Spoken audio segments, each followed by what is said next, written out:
سوچو ذرا، ایک ایسی فیملی جو اسلام کے اتنے قریب تھی کہ لوگ انہیں درویش کہا کرتے تھے، اور پھر وہی فیملی اپنا ایک جھوٹا مذہب بناتی ہے اور اس کو بلائنڈلی فالو کرنے لگتی ہے، ایون کہ اس کے لیے اپنی جان تک دے دیتی ہے۔ 11 جولائی 2007 بنگلہ دیش کا میمن سنگھ کشور کے ایریا کے پاس ریلوے ٹریک پر یہ سب کے سب جا کھڑے ہوتے ہیں، جن میں ماں، بیٹا اور بیٹیاں سب شامل تھے، ایون کہ بچے بھی اس میں شامل تھے۔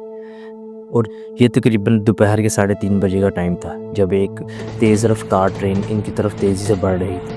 ڈرائیور نے جب دیکھا کہ ٹریک پر کچھ لوگ کھڑے ہیں تو اس نے ہارن بجایا۔ اس نے ہارن کو ایک نہیں، دو نہیں، بلکہ بار بار بجایا تاکہ یہ جو بھی لوگ ٹریک پر کھڑے ہیں یہ پیچھے ہٹ جائیں، لیکن اس کو کیا معلوم تھا کہ یہ کس ارادے سے کھڑے ہیں، اور کچھ ہی لمحوں میں سب کے سب ٹرین کے نیچے کچھ نہیں۔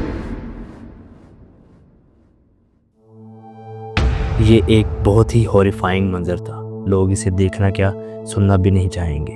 Welcome to the other side. آج ہم جس کیس کو ڈسکس کریں گے وہ انور حسین کے گرد ریوالو کرتا ہے۔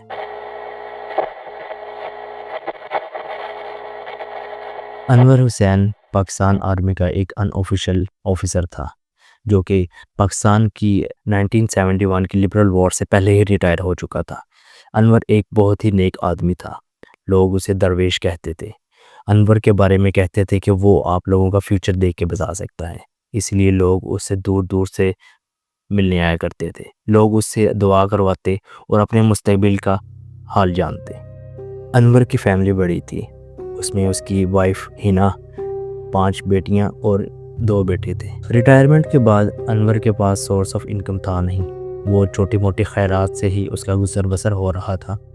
تو ایسے میں انور ایک ہیئر آئل لانچ کرتا ہے جس کا نام وہ رکھتا ہے ہیم کشام۔ انور کا دعویٰ تھا کہ یہ بالڈنس کو ختم کر۔ جسٹ امیجن 1970s میں آپ کے اشتہار سنیما ہالز میں چلیں، یہ بہت بڑی بات تھی۔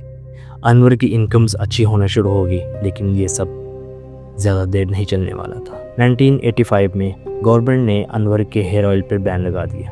اس کی وجہ کیونکہ یہ گورنمنٹ سے رجسٹرڈ نہیں تھا اور نہ ہی اس کا کوئی سائنٹیفک پروف تھا، اور یہ تھا انور کی لائف کا سب سے بڑا ٹرننگ پوائنٹ۔ انور کا آئل بین ہوا اور اس کا مین سورس آف انکم بھی ختم ہو گیا، اور ساتھ ہی ساتھ اس کی عزت بھی ختم ہو گئی۔ انور ان سب چیزوں کا بلیم جو ہے وہ اپنے نیبرز پہ ڈالتا۔ اس کے مائنڈ میں یہی تھا کہ یہ سب کچھ ان کے نیبرز نے ہی کروایا ہے، وہ سب لوگ اسی کامیابی سے جلتے تھے اور انہوں نے آئل بند کروا دیا۔ ان سب کے بعد انور کے پاس جو بھی لوگ آتے یہ ان کو یہی کہتا کہ میں اتنا نیک انسان ہوں، پھر بھی اللہ تعالیٰ نے میرے ساتھ ایسا کیوں کیا۔ 1990 تک انور نے مختلف مذہبوں کی کتابیں پڑھنا شروع کر دی، جس میں اس نے ہندوازم اور کرسچن کی کتابیں بھی پڑھی۔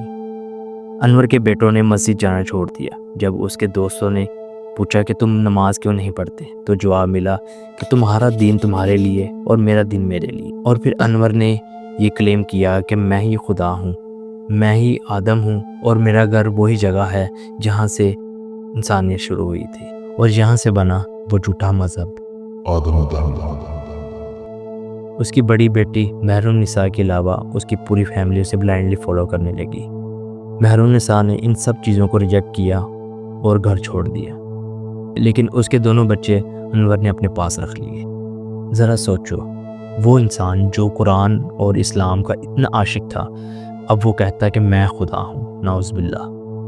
اور پھر آتا ہے 10 جولائی 2000 جب انور کی ہارٹ اٹیک سے موت ہو جاتی۔ انور نے اپنی فیملی کو وصیت کر رکھی تھی کہ مجھے میرے گھر میں ہی دفن کیا جائے اور میرے پاؤں قبلہ کی طرف کیے جائیں، نعوذ باللہ، جو کہ کلیئرلی اسلام کے اگینسٹ تھا۔ جب لوگوں کو پتہ چلا کہ انور کو اس طریقے سے دفنایا جا رہا ہے تو وہاں پہ بہت ہی زیادہ ہنگامہ شروع ہو گیا۔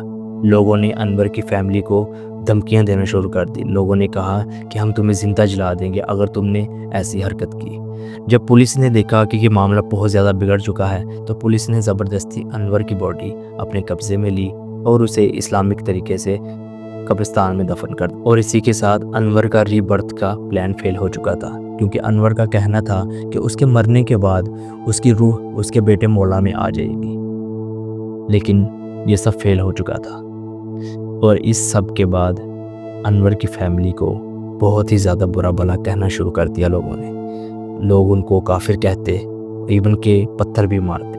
انور کی فیملی کے حالات آلریڈی بہت ہی زیادہ خراب تھے. غلام محی الدین قادر، جسے وہ ماہی بھی کہتے تھے، وہ ڈھاکہ جاتا ہے. ڈھاکہ جا کے وہ فیک ڈاکومنٹس بناتا ہے جن میں اپنا نام وہ گیلن سیمی رکھتا ہے، اور ایک یونیورسٹی جس کا نام ایسٹ ویسٹ یونیورسٹی تھا وہاں پہ جا کے ایڈمیشن ڈائریکٹر بن جاتا ہے. مگر جھوٹ کب تک چپ تھا. 2004 میں اس کی جھوٹی آئیڈینٹی ریویل ہو چکی تھی. لوگوں نے اسے اینٹی اسلامک سمجھ کر اس کا قتل کر دیا. سورسز الگ الگ ہیں. کہیں پہ لکھا ہے کہ اسے اس کے اینٹی اسلامک ہونے کی وجہ سے مرڈر کیا گیا، اور کہیں پہ لکھا ہے کہ اس کی فیک آئیڈینٹی کی وجہ سے اس کا مرڈر ہوا. ستمبر 2004 میں ماہی کا بھی مرڈر کر دیا گیا، اور اسی کے ساتھ درویش فیملی کا آخری سورس آف انکم بھی ختم ہو گیا. اب ساری کی ساری ذمہ داری اس فیملی کے سب سے چھوٹے بیٹے پہ تھی، عارف پہ. عارف فیملی میں سب سے چھوٹا تھا، اسے کوئی بھی جاب کا ایکسپیرینس نہیں تھا. تو وہ ڈھاکہ جاتا ہے.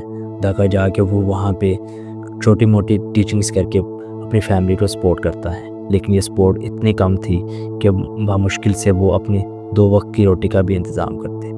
عارف کی اس چھوٹی موٹی ارننگ کے باوجود انور فیملی مزید غریبی اور تنہائی میں گل گئی. ایسے میں انہیں ایک عورت ان کی فیملی کو جوائن کرتی ہے جس کا نام تھا لینا. لینا کا کہنا تھا کہ وہ آدم دھرما کے بغیر جی نہیں سکتی. اس نے اس فیملی کو کنونس کر رکھا تھا کہ یہی چوزن فیملی ہے اور یہ بالکل صحیح بات پہ چل رہی ہے. ایون کہ لینا جو ہے وہ بھی ان کے ساتھ ساتھ جو بھی ان پہ ظلم اور ستم ہوتے وہ سہتی، لوگوں کی گالیاں سنتی، لوگوں سے پتھر کھاتی اور ان کے ساتھ ساتھ ہی رہتی. اور آتا ہے پھر وہ دن 11 جولائی 2007 دوپہر کے 3:30 بجے. سب کے سب ماں بیٹا بیٹیاں، ایون کہ لینا بھی، سب کے سب ایک دوسرے کے ہاتھ تھامے ریلوے ٹریک پر کھڑے ہو جاتے ہیں. ڈرائیور ہارن بجاتا رہا لیکن کوئی بھی پیچھے نہیں ہٹا اور سب کے سب کچھ لے گئے. آئی وٹنس کہتے ہیں کہ ایک ہاتھ ان کو 3 کلومیٹر دور سے ملا اور برین کے ٹیشوز پٹریوں پہ بکھرے ہوئے تھے. گاؤں والے آج بھی وہ دن یاد کرتے ہیں اور کام چاہتے ہیں. اس دل دہلا دینے والے منظر کے بعد جب پولیس نے ان کے گھر سے انویسٹیگیشن کی تو انہیں بہت ہی عجیب چیزیں ملی. انہیں ان کے گھر سے 5 ڈائریز ملی جن میں انہوں نے لکھا ہوا تھا کہ ہم آدم فیملی ہیں، ہم اپنی جان دے کر اس دنیا میں دوبارہ سے جنم لیں گے. اور انہیں ان کے کمروں سے کوفنز ملے اور ان کے صحن میں ایک بہت ہی بڑی قبر کھودی ہوئی ملی جو کہ ٹھیک انور کی وصیت کے مطابق بنی ہوئی تھی. ان ڈائریز میں ایون کہ بچوں تک نے لکھا ہوا تھا. بچوں نے لکھا تھا کہ نعوذ باللہ ہم محمد کے دین سے اس دنیا کو نجات دلائیں گے اور ہم اپنے مذہب سے اس دنیا کو بچائیں گے. ذرا تم سوچو، 9-10 سال کے بچے بھی ڈائریز میں یہ چیزیں لکھ رہے ہیں. یعنی کہ ان کا مائنڈ اس طریقے سے انہوں نے مینیپولیٹ کیا تھا کہ بچے بھی یہ چیزیں سوچنے لگے تھے. تو ایک عام انسان کیوں نہ ان باتوں میں آ جاتا.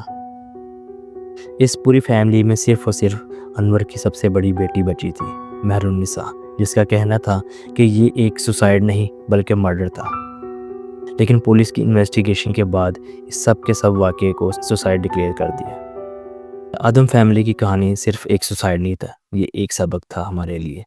زندگی میں فیلیئرز آتے ہیں، زندگی میں بہت سے لوگ ناکام بھی ہوتے ہیں، لیکن اس کا مطلب یہ نہیں کہ تم اپنا ایک علیحدہ سے مذہب بنا لو اور ہر کسی کے مذہب کو جھوٹا کہہ دو. انور درویش کا بنایا ہوا آدم دھرما صرف اور صرف ایک جھوٹا مذہب تھا. نہ ہی اس کا کوئی ثبوت تھا اور نہ ہی اس کی کوئی دلیل تھی.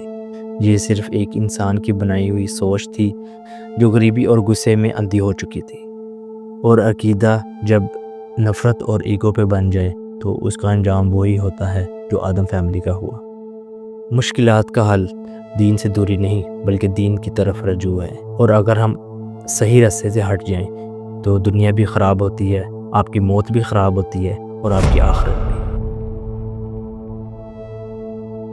یہ تھی میرے چینل کی first video. I really hope کہ آپ لوگوں کو میری ویڈیو پسند آئی ہوگی. اور ہاں، کمنٹ میں ضرور بتائیے گا کہ آپ کو اس کیس کا سب سے بڑا ٹرننگ پوائنٹ کیا لگا تھا.